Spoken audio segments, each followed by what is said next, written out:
क्या आप जानते हैं कि भारत में सबसे ज्यादा जमीन किसके पास है? भारतीय रेलवे। जी हाँ। Indian army. बिल्कुल सही। लेकिन तीसरे नंबर पर किसके पास भारत में सबसे ज्यादा जमीन है? अडानी, अंबानी? जी नहीं। भारत में तीसरे नंबर पर सबसे ज्यादा जमीन है वक्फ बोर्ड के पास। अवेलेबल डेटा के मुताबिक 9.4 लाख एकड़ से ज्यादा लैंड वक्फ बोर्ड के पास है और 8.7 लाख से ज्यादा प्रॉपर्टीज, जिनका कुल मूल्यांकन 1.2 लाख करोड़ से ज्यादा है। एक माइनॉरिटी के पास इतना सब आया कहां से? आइए समझते हैं बिना बायस हुए। वक्फ एक इस्लामिक ट्रेडिशन है जिसके तहत कोई भी मुसलमान अपनी चल अचल संपत्ति हमेशा हमेशा के लिए अल्लाह के नाम पे डोनेट कर सकता है, लेकिन इस संपत्ति का इस्तेमाल सिर्फ और सिर्फ लोगों की भलाई, सोशल कॉजेज जैसे कि अस्पताल बनाना, स्कूल बनाना, ऑर्फन्स के लिए अनाथालय बनाना, विधवाओं के लिए काम करना, गरीबों के लिए काम करना, सिर्फ इन चीजों के लिए इस्तेमाल किया जा सकता है। इस्लाम के अनुसार ये चैरिटी का ऐसा तरीका है जिसके बाद आप मरने के बाद भी उसका फल, उसका रिवॉर्ड पा सकते हैं। इसीलिए इसे सदका जारिया भी कहा जाता है कि आपके जाने के बाद भी ये जरिया बनता है लोगों की भलाई करने का और जारी रहता है। इसके बारे में डिटेल में मैंने अपनी पहली वीडियो पे बताया है, आप चाहें तो वहां से जानकारी ले सकते हैं। अब समझते हैं कि कैसे जमा हुई इतनी प्रॉपर्टी। दिल्ली सल्तनत और मुगल एरा। जी हाँ, यहीं से शुरुआत हुई भारत में वक्फ की।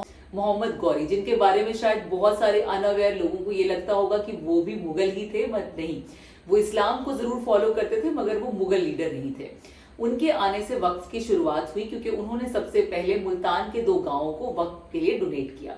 उसके बाद 12वीं शताब्दी में बहुत सारे वक्फ किए गए। उसके बाद आए मुगल लीडर्स जैसे कि अकबर, शाहजहां, औरंगजेब, और इन सब ने भी बहुत बहुत ज्यादा चीजें जो है लोगों की भलाई के लिए डोनेट की।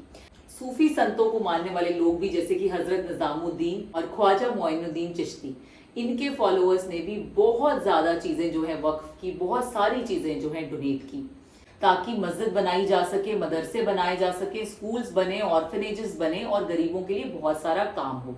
दूसरी जो सबसे खास बात है कि ये जमीन बेची नहीं जा सकती। इसका मतलब वो एक परमानेंट एसेट लॉकर की तरह काम करती है, जहां पे बहुत सारी जमीन जुड़ती तो जा रही है लेकिन उससे कोई भी जमीन अलग नहीं हो रही है। मुख्य कारण कि हर दौर के मुसलमान वक्फ करते हैं, यानी कि आज के वर्तमान भारत में भी, चाहे वो शाहरुख खान हो, सलमान खान हो, या कोई भी बड़े पॉलिटिशियंस हो, या कोई भी बड़े बिजनेसमैन हो, या आम मुसलमान हो, उन सभी के लिए वक्फ करना एक हिदायत है कि आपको अच्छे काम करने हैं, वो उनके धर्म का पार्ट है। तो इसीलिए उनके यहाँ पर आज भी लोग वक्फ करते हैं, आज भी लोग लगातार डोनेशंस देते जा रहे हैं। चाहे मुसलमानों की संख्या कम है लेकिन उनका अपने रिलीजन और अपनी चैरिटी को लेकर जो जज्बा है वो काबिले तारीफ है। सवाल ये है कि माइनॉरिटीज होकर भी इतना क्यों, समाज के लिए इतना डोनेशन क्यों? मुस्लिम्स में डोनेशन का कल्चर बहुत स्ट्रॉन्ग है। जी हाँ, और ये चीज आती है उनके रिलीजन से, क्योंकि उनके रिलीजन में ये हिदायत दी गई है कि कंपल्सरी से लेके मनचाही डोनेशंस, यानी कि अगर हम ज़कात की बात करें, हर साल हर मुस्लिम को 2.5% अपनी सैलरी का कह लीजिए, या वेल्थ का कह लीजिए, इनकम का कह लीजिए, वो उन्हें डोनेट करना कंपल्सरी है। तो आप सोच के देखिए कि शाहरुख खान जैसे एक्टर्स, जो one of the highest paid actors हैं,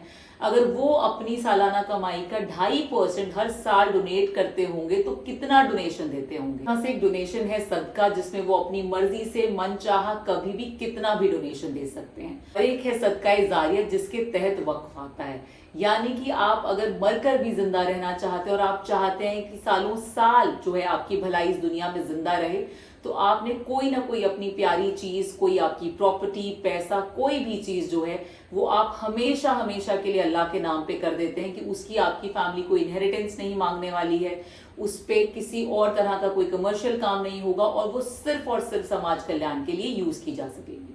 तो ये जो एक स्ट्रॉन्ग कल्चर ऑफ डोनेशन है, ये जो एक स्ट्रॉन्ग कल्चर ऑफ सोशलिज्म है, ये भी एक कारण है कि माइनॉरिटी होने के बावजूद भी वक्फ के पास इतना ज्यादा लैंड है।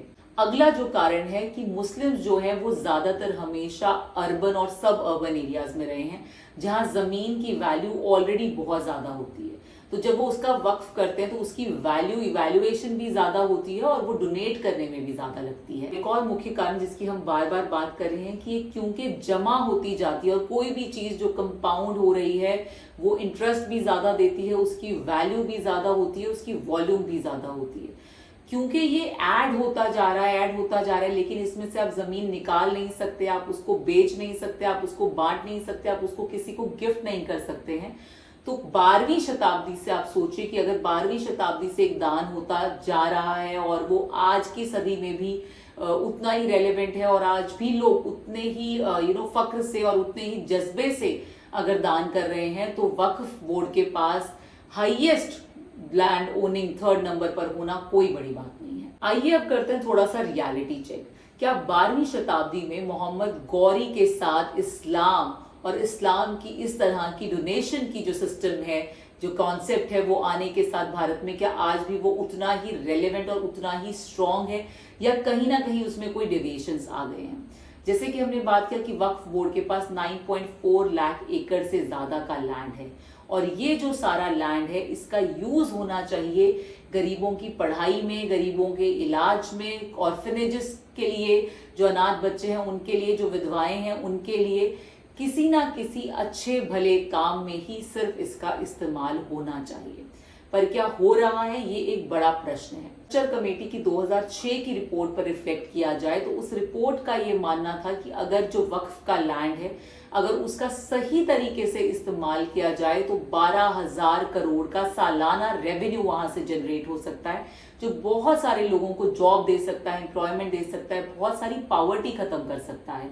और हम अभी भी देखते हैं कि मुस्लिम समुदाय में बहुत सारे लोग जो है, मेजॉरिटी ऑफ द पीपल, वो अभी उतने पढ़े लिखे नहीं हैं या उनको जॉब्स की उतनी अवेलेबिलिटी नहीं है। अगर आंकड़ों की मानी जाए तो सिर्फ 166 करोड़ का एनुअल रेवेन्यू जो है अभी वक्फ बोर्ड जनरेट कर पा रहे हैं। इसका मतलब बहुत सारा स्कोप है कि यदि इनकी मैनेजमेंट सही से की जाए, यदि करप्शन बिल्कुल भी ना हो, क्योंकि करप्शन से रहित कोई बोर्ड हो ये शायद फिजिबल ही नहीं है आज के समय में, तो यदि करप्शन वहां पर ना हो, इलीगल पोजीशंस ना हो और सही तरीके से बोर्ड का इस्तेमाल किया जाए, तो बहुत सारी जो है मुस्लिम कम्युनिटी को अपलिफ्ट करने के लिए और देश को अपलिफ्ट करने के लिए बहुत सारे काम हो सकते हैं। यदि हम वर्तमान भारत की बात करें तो वक्फ के बीच में और बहुत सारे आम लोगों से लेके अंबानी जैसे लोगों के बीच में बहुत सारे कोर्ट केसेस चल रहे हैं। जैसे मुकेश अंबानी का जो अंटीला है, वो उन्होंने किसी अनाथ आश्रम की जमीन खरीद के अपना घर बनाया था, और अब वक्फ बोर्ड कह रहा है कि वो जो अनाथ आश्रम को जमीन दी गई थी वो वक्फ के तहत एक डोनेशन थी और एक भलाई के काम के लिए वो जमीन थी, जिसको मुकेश अंबानी ने जब खरीदा तो बॉम्बे वक्फ बोर्ड जो है उसे अपडेट भी नहीं किया गया है। तमिलनाडु, कर्नाटका में भी बहुत सारे ऐसे केसेस हैं जहां पे एक किसान अगर अपनी जमीन बेचने जा रहा है तो उसको सडनली पता चल रहा है कि जमीन उसकी है ही नहीं, क्योंकि शायद कभी किसी जमाने में किसी राजा ने वो वक्फ को बोर्ड जो वक्फ को है वो डोनेट करी, या वक्फ उसका किया कि ये मेरी तरफ से डोनेटेड है, इसमें भलाई के काम हो और ये किसी एक व्यक्ति की निजी प्रॉपर्टी नहीं रहेगी। तो ये बहुत सारे मसले हैं जो वर्तमान भारत में अभी भी कोर्ट में पेंडिंग है या कोर्ट में चल रहे हैं कि कितना ट्रांसपेरेंट बोर्ड है और क्या उस जमीन का सही मालिकाना हक जिसके पास है, क्या उसी ने उसको वक्फ किया है, या जमीन मेरी नहीं थी और मैंने फिर भी उसका वक्फ डिक्लेयर कर दिया। तो इस तरह के बहुत सारे मसले और मामले जो हैं वो अभी कोर्ट के अधीन हैं। पिछले 100 साल में जितना वक्फ इकट्ठा नहीं हुआ है उससे ज्यादा पिछले 12 साल में वक्फ जुड़ा है। इसके बहुत सारे कारण हो सकते हैं। ऑफ कोर्स एक कारण ये हो सकता है कि मुस्लिम्स कुछ जगह पे बहुत अच्छी उन्होंने तरक्की की है बिजनेस में और फिल्म इंडस्ट्री में और बहुत सारे और व्यवसाय में, तो वो जितना ज़्यादा आगे बढ़ रहे हैं, जितनी ज़्यादा डोनेशन दे रहे हैं, तो उतना ज़्यादा वक्त बढ़ता जा रहा है। बट हाँ, इसके साथ सवालिया निशान भी बहुत जगह आ रहे हैं कि ऐसा तो नहीं है कि कहीं गलत इंक्रोचमेंट्स हो रही हैं या कोई इलीगल पोजेशंस हो रही हैं। तो दोनों ही चीज़ें हैं कि वक्फ बहुत अच्छे काम भी कर रहा है और कर भी सकता है, उसका पोटेंशियल भी बहुत ज़्यादा है, और कहीं ना कहीं ये भी हो सकता है कि किसी लेवल पर बोर्ड में या स्टेट वाइज कहीं पर कोई करप्शन हो। जैसे यदि पंजाब की भी बात करें, क्योंकि पार्टीशन के बाद बहुत सारे मुसलमानों का यहाँ से पलायन हुआ जो अपनी ज़मीनें ऑलरेडी वक्फ कर चुके थे, और वक्फ बोर्ड के पास पंजाब में बहुत सारी ज़मीनें हैं, पर शायद उनका जो यूटिलाइजेशन है और जो मैनेजमेंट है वो उतना इफेक्टिव नहीं हो पा रहा है, और यही स्थिति बहुत सारे साउथ इंडियन बोर्ड्स भी फेस कर रहे हैं।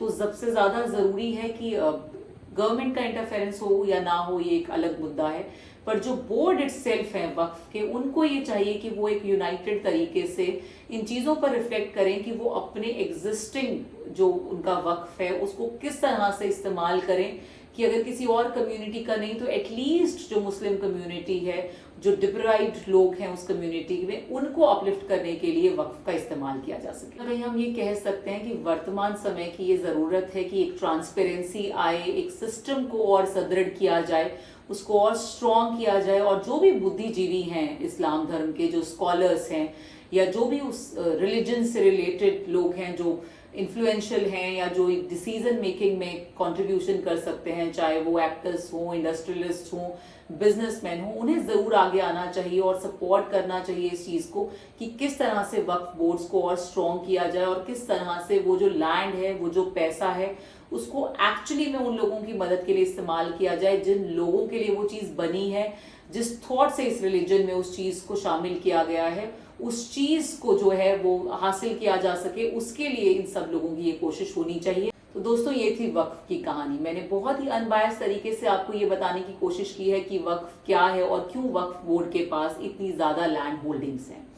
आने वाले समय में देखते हैं कि क्या वक्फ बोर्ड जो है वो अपने आप को और स्ट्रॉन्ग कर पाएंगे, क्या वो कम्युनिटीज के भले के लिए और अच्छा काम कर पाएंगे या नहीं। अगर आपको इस वीडियो की जानकारी अच्छी लगी हो तो इसे लाइक और शेयर जरूर करिएगा और हमें कमेंट्स में बताइएगा कि क्या वक्फ बोर्ड को और वक्फ को और ज़्यादा ट्रांसफॉर्मेशन की ज़रूरत है, क्या यहाँ और रिफॉर्म्स आने चाहिए, क्या ट्रांसपेरेंसी से गरीबों का और भला हो सकता है, या ये सिर्फ पॉलिटिक्स का एक हिस्सा बनकर रह जाएगा। तो अगली बार फिर मिलते हैं एक नए सवाल के साथ और सच को खोजने की कोशिश करेंगे। तब तक के लिए नमस्कार।